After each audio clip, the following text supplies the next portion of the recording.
नमस्कार दोस्तों, क्या हाल है। काफी दिन हो गए आप लोगों से बात किए हुए और आज रक्षाबंधन का मौका है तो मैंने सोचा कुछ बातचीत करी जाए। और इस बीच में बहुत सारे देश में उतार चढ़ाव आते रहे, उसके बारे में बात करेंगे। तो इसीलिए मैंने सोचा चलो आज तो बहुत दिन से बात नहीं हुई है, कर लेते हैं बात और बड़े इंटरेस्टिंग मुद्दों पर बात करेंगे। पहला मुद्दा, क्योंकि दुनिया ही राम से शुरू होती है तो राम के मुद्दे से बात करेंगे। और जैसा आप लोगों को मालूम है 5 तारीख को भव्य शिलान्यास होने जा रहा है उस भव्य मंदिर के लिए जिसके लिए तकरीबन 500 साल से जो हिंदू समाज था वो प्रताड़ित था और उसके लिए कोशिश कर रहा था। और जब से ये मौका, इसका मुकदमा अंग्रेजों के जमाने में शुरू हुआ और बाद में जब आजादी मिली तब से आप ये देखिए कि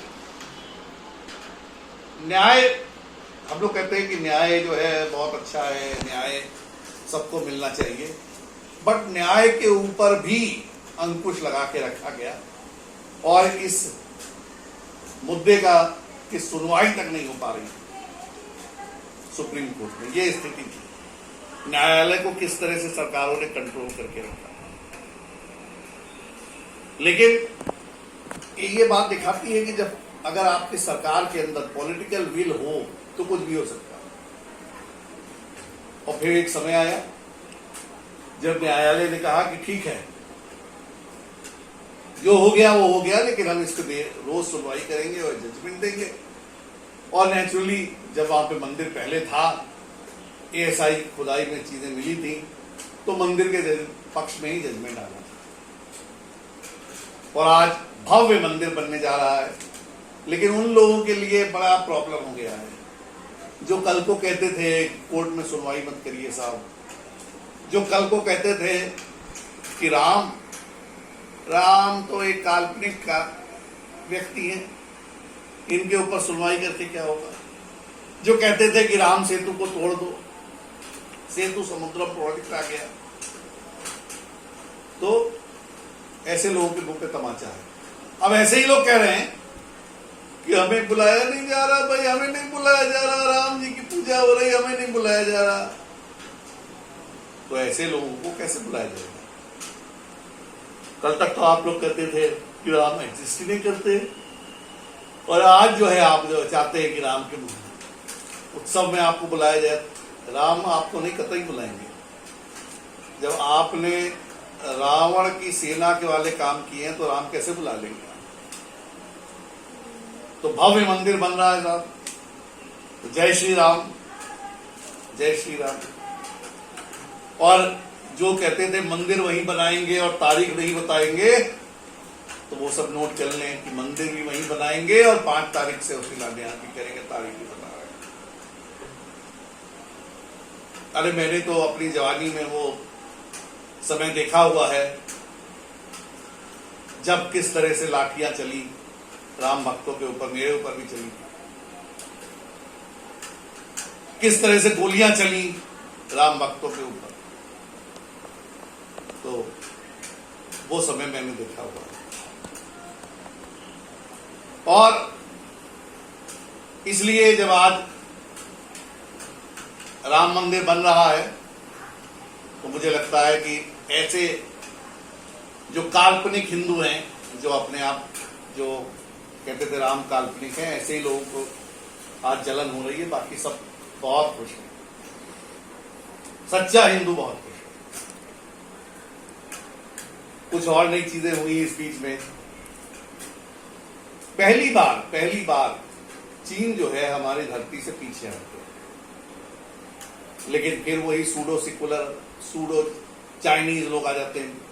साहब बताइए कहां घुसा था, कहां से हटा, कैसे हटा, क्यों हटा। लेकिन आप ये देखिए कि चीन के ऊपर इतना कूटनीतिक दबाव पड़ा कि वो पीछे खिसकने को मजबूर हो गया। ऐसा 60-70 सालों में नहीं हुआ था। वो हमेशा कब्जा करता चला जा रहा है। जो लोग ये पूछते हैं कि मोदी जी ने क्या किया, आज मैं उनको ये बताना चाहता हूं कि 500 साल से लंबित जो मंदिर था वो पूरा करवाने के लिए मोदी जी ने किया। तो पहला तो काम तो ये किया। 70 साल से संविधान में एक धारा जोड़ दी गई थी, धारा 370, उस पर निपटा दिया बिल्कुल, और कश्मीर को भारत का अभिन्न अंग बना दिया मोदी जी। ये है मोदी जी। 3 तलाक जैसी कुप्रथा को खत्म करवा दिया। और अगर कामों की लिस्ट लेके बैठ जाए, जन धन योजना, इंफ्रास्ट्रक्चर के काम, जो जिस तरह से पुल और सड़कें बनती हैं, राफेल जब खरीदा जा रहा था, यही कांग्रेस के लोग संसद में खड़े होके प्राइस बताओ, ये है वो है, राफेल क्यों खरीदा। आज ऐसे कह रहे हैं हमने पास करवाया था सब, हमने अरे कब पास किया तुमने भैया? कब तुमने कौन सी डील की थी? तो राफेल खरीद लिया। तो भारत की सुरक्षा, इंफ्रास्ट्रक्चर और हर क्षेत्र में जो काम किया मोदी जी ने, शायद ही कोई दुनिया में एग्जाम्पल होगा जो 6 साल में कर पाए। और एक बहुत अच्छा काम और होने जा रहा है, आपको सबको पता होगा, नई शिक्षा नीति आ रही है। अब जब मैंने एक वीडियो में बात किया था, लॉर्ड मकॉले का जो ये सिस्टम था, एजुकेशन सिस्टम, ये सिर्फ हिंदुस्तान में बाबू प्रोड्यूस करने का सिस्टम था। आज तक मुझे समझ में नहीं आया ये साइन थीटा कॉस थीटा जो आदमी ये पढ़ता है 8वें 9वें 10वें 11वें 12वें में, और अगर वो इंजीनियर भी हो जाता है तो उसका क्या यूज होता है उसकी जिंदगी, और जो इंजीनियर नहीं होता उसकी जिंदगी में तो कुछ भी यूज नहीं। तो नई शिक्षा नीति किस बारे में है कि आपके यूज की जो चीज है वो आप पढ़िए। आप साइंस के साथ म्यूजिक पढ़ सकते हैं, बहुत अच्छी चीज है। जो आपका जिसमें इंटरेस्ट हो पढ़िए, जिससे आपका जो कैलिबर का नेचुरल निखार है वो सामने आ सके। और उसी तरह से आप अपना चुनाव करिए किस फील्ड में जाना है। अभी क्या है, आप पढ़ते जा रहे 12वीं पास किया, फिर माँ बाप कहते हैं बेटा डॉक्टर बनोगे कि इंजीनियर। डॉक्टर बनोगे तो साइंस ले लो, इंजीनियर बनोगे तो मैथ्स ले लो। बच्चा कहता है हम तो कुछ भी नहीं लेंगे, तो कहते हैं भाई फिर क्या करोगे, बीए पीए ले करोगे तो कुछ भी बनेगा भी नहीं। कोई तो बीए वाले को तो कोई नौकरी भी नहीं देता है। तो इस सिस्टम से जो है ना, अब हमको निजात मिलेगी। हालांकि शायद हमारे बच्चे तो पास हो गए, लेकिन जब उनके बच्चे पढ़ेंगे तो वो एक ऐसे एनवायरमेंट में पढ़ेंगे जहां पे उनको जो पढ़ना है, जो करना है जिंदगी में, उस फील्ड को पढ़ें। और ये बहुत अच्छी चीज है। तो नई शिक्षा नीति, किसी में आज तक हिम्मत नहीं हुई कि इस तरह की नीति को ला सके हिंदुस्तान में। देखिए, हिंदुस्तान में सिर्फ तुष्टीकरण की राजनीति हुई 50-60 साल, सिर्फ तुष्टीकरण की राजनीति। सेक्शन 25 से सेक्शन 30 के बीच में ऐसे ऐसे प्रावधान किए गए कि अगर जैसे मान लीजिए सरस्वती शिशु मंदिर है तो वो गीता नहीं पढ़ा सकता है, लेकिन मदरसा है तो वो कुरान पढ़ा सकता है। क्यों भाई? एक देश में ऐसे अलग अलग क्यों? लेकिन किया गया। तो जब शिक्षा नीति बदल जाएगी तो मुझे लगता है इन सब चीजों का समाधान अपने आप हो जाएगा।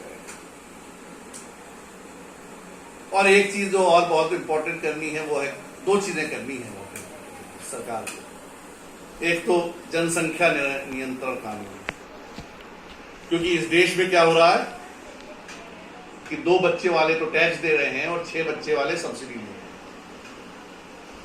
तो इससे हमारे देश को निकलना पड़ेगा।